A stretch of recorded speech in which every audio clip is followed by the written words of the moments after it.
Okay, welcome back to the FinTech and Blockchain course. In this second session, I will be talking about the fundamentals of FinTech innovation.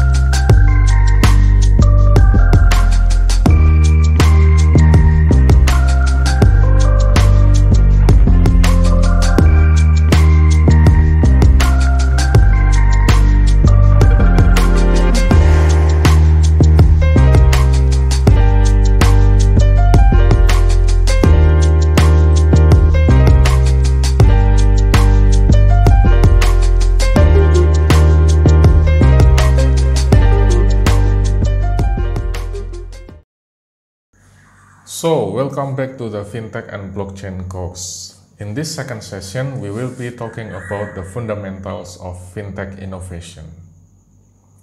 We will be covering topics on digitalizing financial sector, FinTech innovation and financial markets, and then the trends as well as the future of digital finance. So, before we move on to the FinTech, let's talk about the finance itself first. The world of finance has been about credit. It always been about investment. It also about risk transformation. Finance is also about capital markets, price discovery, as well as advisory and consulting services. Those are the basic function of finance. On the other hand, when we are talking about the sectors within the world of finance, there are commercial banks and credit unions, there are asset managers and investment vehicles, there are insurance companies as well as underwriters, there are also investment bankings and brokerage firms like JP Morgan and things like that. There are also market exchange, as well as the clearing houses, and then there are also lots of players who are working within the financial advisory sectors. So those are the things within the world of finance.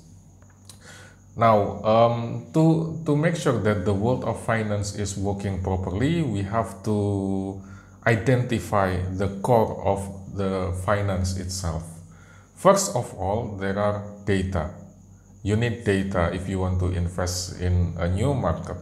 You need data if you want to market your products. You need data if you want to do underwriting services or things like that. In finance, you also have to think about funding. You also have to think about risk management. Because if you borrow money from someone, you have to make sure that you can repay the loan back to the lender. And if you think about marketplace, if you think about securitization, if you think about derivatives, there are lots of risks involved in that particular aspect. So you need to think about funding as well as risk management very carefully. Another thing that is very important within the core of finance is risk itself.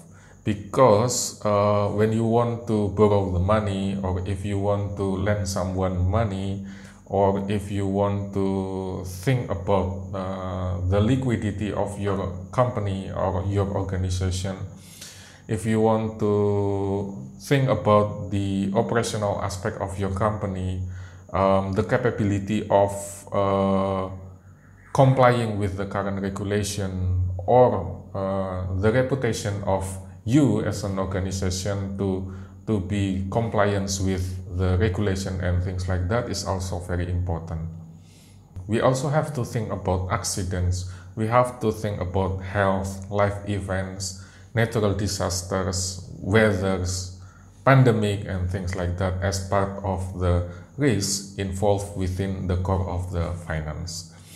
And finally, you also need to consider the user experience and user interface, because finance as a service sector is pretty much rely on the way in which you doing something to provide value to your customers.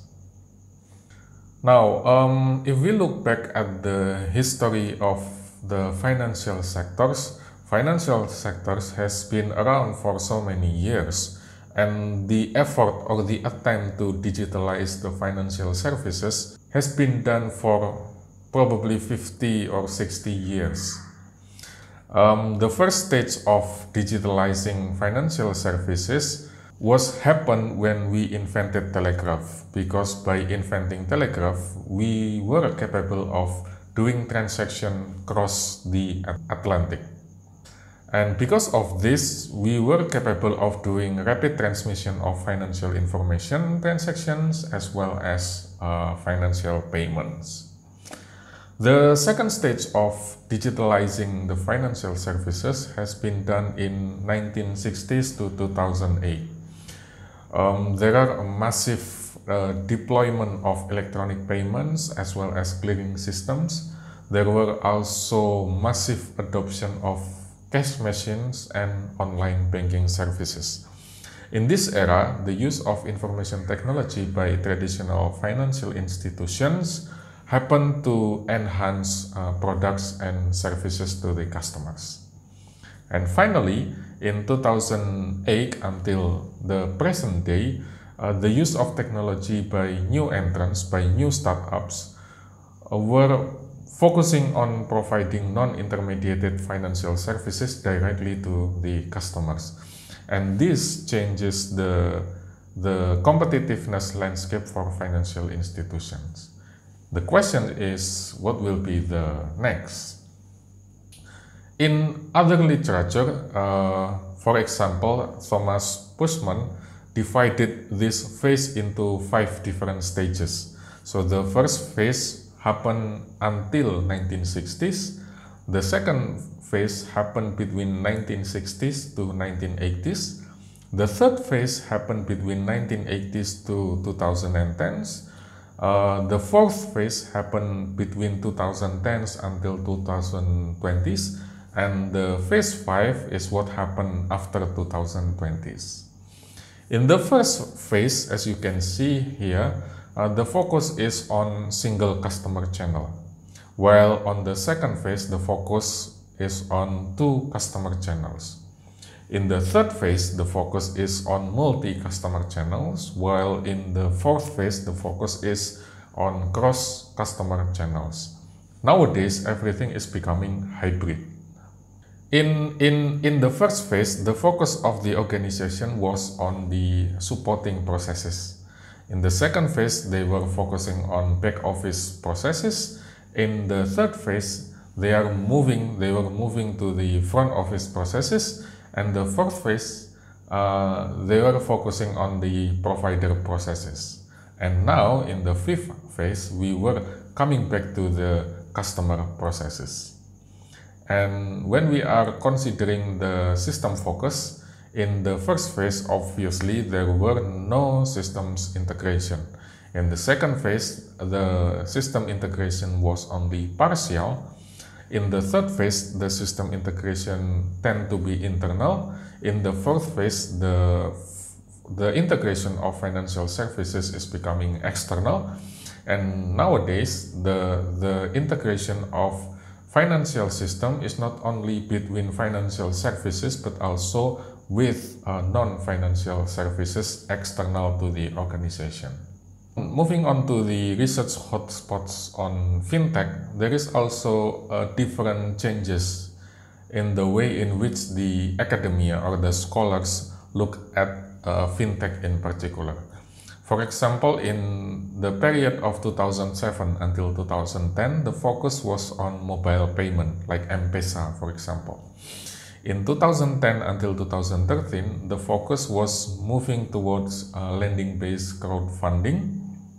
And then in 2013 to 2016, the focus was moving towards blockchain and Bitcoin and cryptocurrencies and things like that. And between 2016 to 2017, the research focus was on Bitcoin, crowdfunding, blockchain, and distributed ledger technologies. Now, let's come back to the definition of fintech, because according to the Financial Stability Board, we were also discussing about this in the previous videos as well. The definition of fintech is technology-enabled innovation in financial services associated with new business models, applications, processes, products, all of which have a material effect. I think I have to put an emphasis on the last phrase, which is the material effect. Because every innovation, whether it is incremental or radical, does not always have a material effect. But when we are talking about fintech, we are focusing on the innovations that bring a material effect to the organization. With fintech, the disruptive potential is huge. For example, we can use artificial intelligence for managing risk and developing products targeted to a particular customer segment. We can also use fintech to update our customer user interface and provide them with a robo-advisory system. We can also use fintech to provide financial services to the excluded communities, or we can develop tailored service to a particular customer segments. With Internet of Value, we can be focusing on micro payments, because previously, if we want to pay someone with very little money, it can be very expensive because of the transaction cost.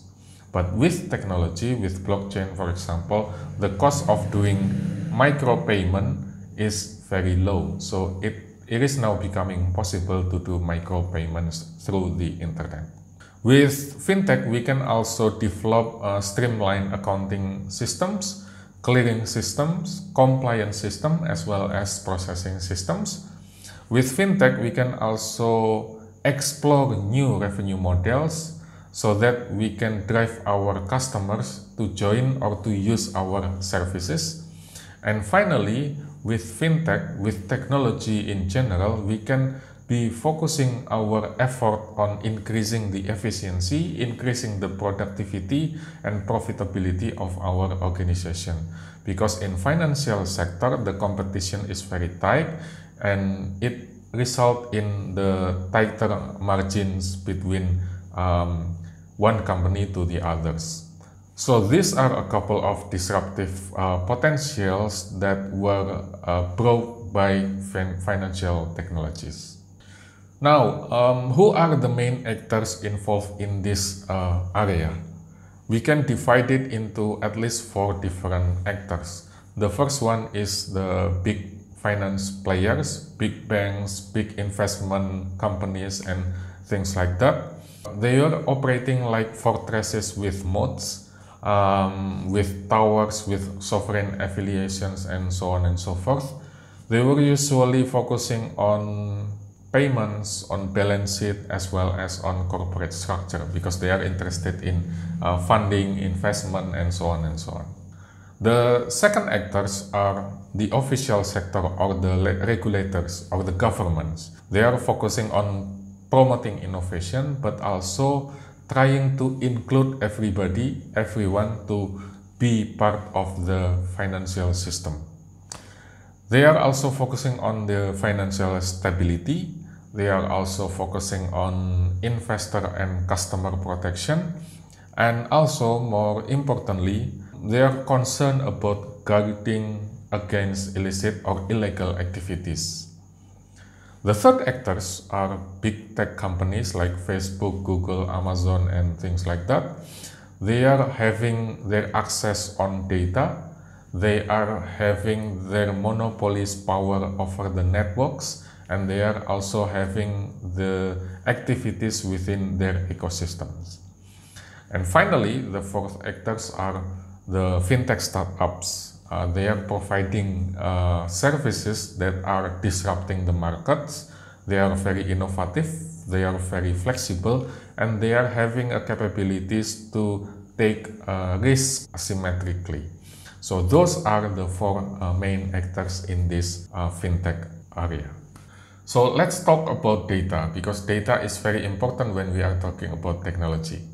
Previously, when we are talking about finance, traditional banking, conventional banking services and things like that, the data is very limited. The data was only relied on transaction data or customer data. But nowadays, data is everywhere. We can generate data from bank itself, we can generate data from the employer, we can generate data from our insurance companies, our utilities providers, and things like that. We can also generate data based on our day-to-day transactions, based on our day-to-day cash flows. Data can also be generated from our consumption, from our purchase every day, from our transaction in the grocery store or in online services or things like that. And interestingly, data can also be generated from our apps. Data can also be generated from our browsing history, from our email receipt, from our GPS, our geolocation, as well as from our social media conversation. And finally, data can also be generated from our educational background, from the company where we work, from our school or universities, or from our working histories with previous employers. So data are everywhere. Data can be combined, generated, obtained from everywhere, and by using current technologies, those data can be used to do lots of things, like to predicting behavior, like to do simulation, or like to forecast trend that will be happening in the future, and so on and so forth. Now, let's move on to the main technologies. The first technology is what we call by artificial intelligence. Artificial intelligence is the application of computational tools to address tasks traditionally requiring human sophistication in financial services. And the second technology is what we call by big data. Usually we use big data to define any data that are big in volume, big in velocity, but also big in variety. And finally, another technologies that are very important in fintech is machine learning.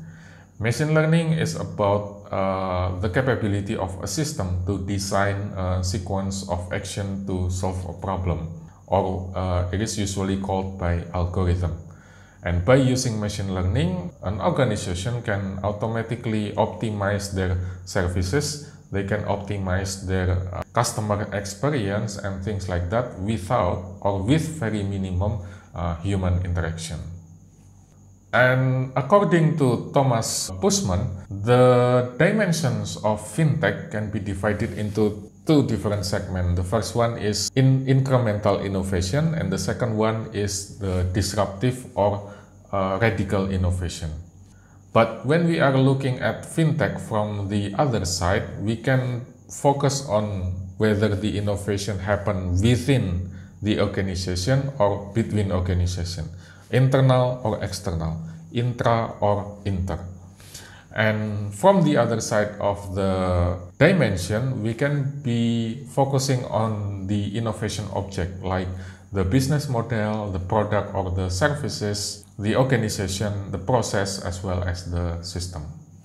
From another paper from Guy et al. In 2018, there are at least 4 different issues in fintech. The first one is data. The second one is facility and equipment, infrastructure, so to say. And then the third one is application, and finally the service models.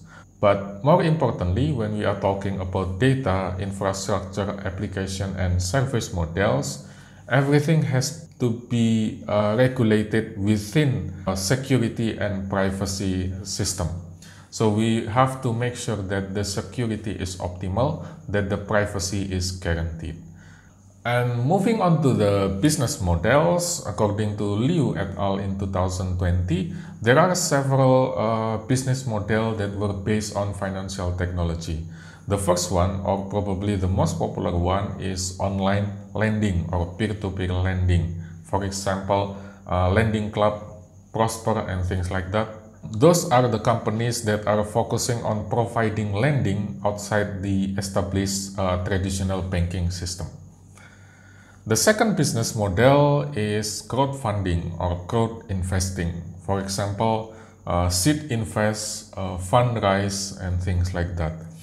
Those companies are focusing on raising funds from backers in exchange for rewards or for debt or for convertible and equity. And the third business model is transaction and payment terminals. An example for this is Alipay or PayPal that are focusing on providing credit cards or debit cards or services to make sure that the payments on the internet or on e-commerce is running smoothly. And the fourth business model is personal finance management, for example, Wealthfront and Betterment. And these are services that help their customers to provide or to manage financial accounts and help them to consolidate their financial statements, their net worth, their credit history, and things like that. Another business model is digital currency or cryptocurrency like Bitcoin, Ripple, and things like that.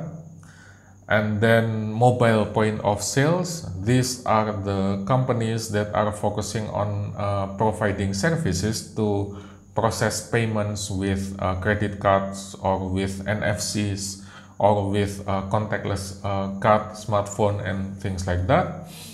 And then robo-advisors who are providing services for portfolio management and optimization according to a client mandate. And then electronic banking is also part of fintech business models. They are processing all customers' transaction and services through a software or application. And finally, insurance or insurtech, like for example, Slice, Lemonade, and Hippo. They are providing insurance services using technology so that they can have cost savings and efficiency compared to traditional insurance companies. And these are also another classification of fintech configuration. So according to Thomas Bussmann in 2017, the configuration of fintech can be divided into something related to bank or something non-related to bank. It can also be divided into insurance or without or non-insurance. We can also categorize the interaction type. It can be business to customer, it can be customer to customer, or it can also be business to business. So it's a very complicated process, and to be honest, it is very difficult to categorize fintech companies because there will always be an overlap between one company to the others. But at least with this kind of taxonomy or categorization, at least we can use this to explain the dynamics of fintech in the last couple of years. These are also another classification from Thakor in 2020. So in this classification, fintech is divided into different sectors. For example, the first sector is focusing on credit, deposit, and raising capital. The second one is focusing on payments, clearing, and settlement. The third one is focusing on investment management. And finally, the last sector is focusing on insurance. And on the different level, you can see that the author is also categorizing the different market support services, like some services are acting like portal and data aggregators. Some services are providing ecosystem, infrastructure, open APIs and things like that. Some services are focusing on distributed ledger technologies like blockchain and smart contract. Some services are focusing on security, on cloud computing, and so on and so forth. So again, these are another classification that can be used to explain or to describe the dynamics of fintech in the last couple of years. Now, the things that are becoming very interesting is in relation to regulation. So in the last couple of years, there were an emergence of open API and open banking. As far as I know, Open API was originated in the EU, European Union. They published their payment system directive. If I remember correctly, I think in 2018, the payment system directive 2. And also in the UK, they were having UK Open Banking Initiative. So essentially with this Open API, everyone can have an access and an ability to integrate their services into third-party applications. And with Open Banking Initiative, basically, it will facilitate Open API for non-banking companies, for fintech companies, to share customer data. And obviously, there will always be a trade-off between promoting competition and innovation on the one hand versus limiting risk and security problem versus maintaining privacy and consumer protection on the other hand.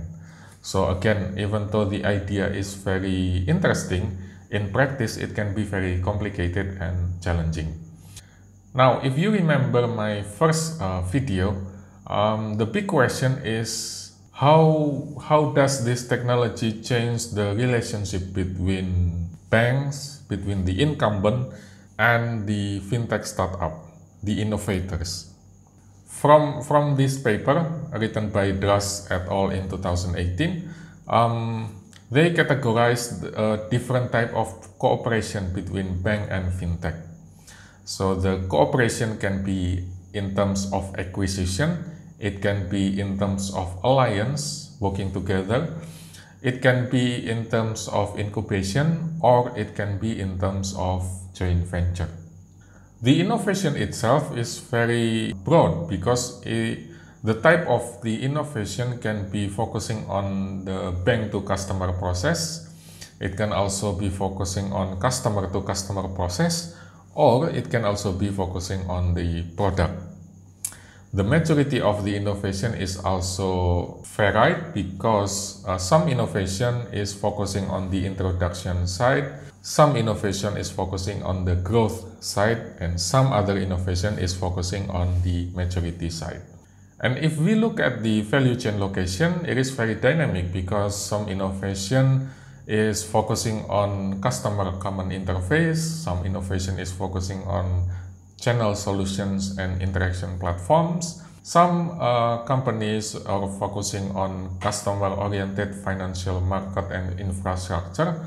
Some others are focusing on core banking services, and some others are focusing on financial market infrastructures. And please don't forget about the regulation because regulation is very complicated here.